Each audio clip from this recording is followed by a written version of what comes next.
Nunholy is a game whose first impressions are deceptive. It is a roguelike set in a depressing world where vampires and all manners of ghoulish creatures have corrupted its beauty with their sinful nature. The bleak, depressive colors, gothic, striking architecture, and the evil supernatural doors loom around the player. And just at the outset are two massive, heaving, round orbs. I'm talking about these things called blood auras that you absorb after every fight, of course. I was linked Nunholy by a friend who saw it in its waifus. Point blank, no punches pulled. I wanted to check it out. The price was low, I figured it might be fun, and I had nothing to lose.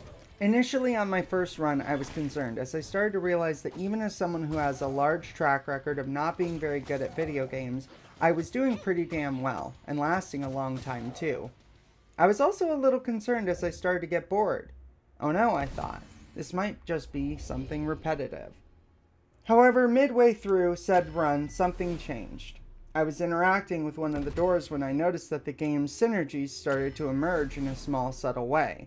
It wasn't until my first boss fight that wiped me, sending me to the game's central hub and level up area, that I really began to appreciate the game's core loop. Anyone can spend time gawking at the characters' designs on display. Personally, I'm a Helena girl myself, and I think it's great that in 2025 we have a game about such holy women representing the church on a quest to kill vampires.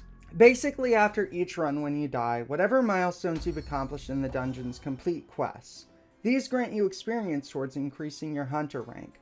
Canonically and system-wise, the higher your rank in the church, the more the church will aid you before each hunt.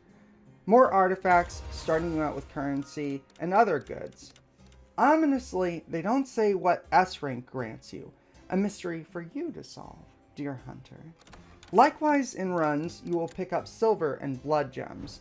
Blood gems can be spent on improving your affinity with NPCs permanently in dungeons, improving their wares and services. But if you keep them on you, then when you perish, you can use them for some training back at home base, to awaken your inner vampire powers. Right, you're half vampire. That's some lore too. Silver is the only currency it seems you can get in the dungeon and from quests, but not spend in the dungeon. It can be used with Helena to improve your existing gear, drop rates, buy gear that you might not have. As when the game starts, you pick between 3 different characters, each with their own gear. It's basically like Bloodborne, how you get to buy the weapons you didn't pick. I really truly appreciate the developers' attention to detail on the systems that play here. For example, at the end of some fights, a blood aura will drop. This is something you can use towards levels or smash for currency usable in the run, but that's a simple example.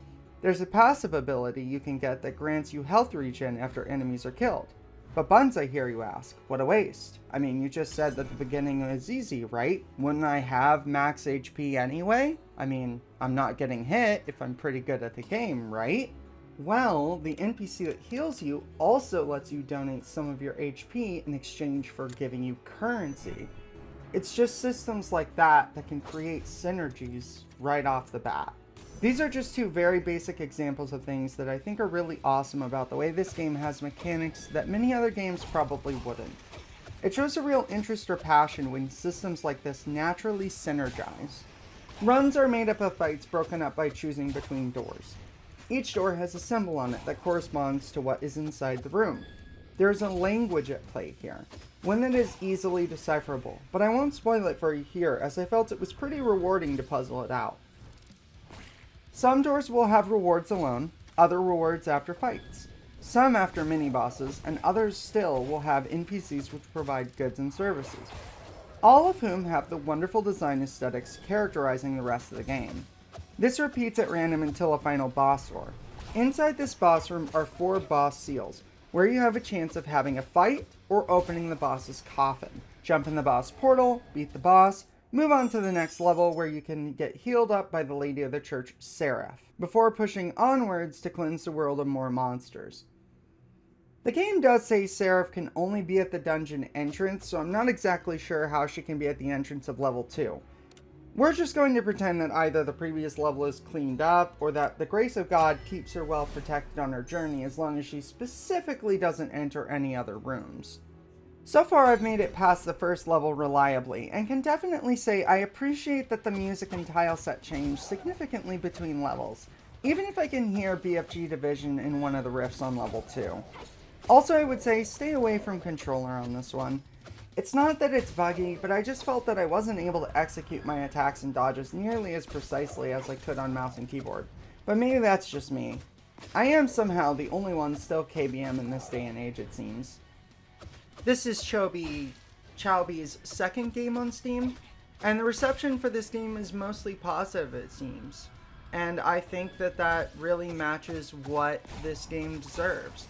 The systems at play here are naturally synergizing, and I think that this game fits perfectly within someone's daily circulation. You know, it's the type of game where you can play, you know, 1 or 2 runs every day, naturally accruing your rank, or if you want to have a binge session, go at it. I think it's more than what it appears on the surface, and I think that as a whole, it's a very compelling package, especially for the price. I don't see any reason you can't take a bite out of it again and again and again. As always, the links to it are in the video description. And again, my name is Buns, and I will see you next time. Goodbye.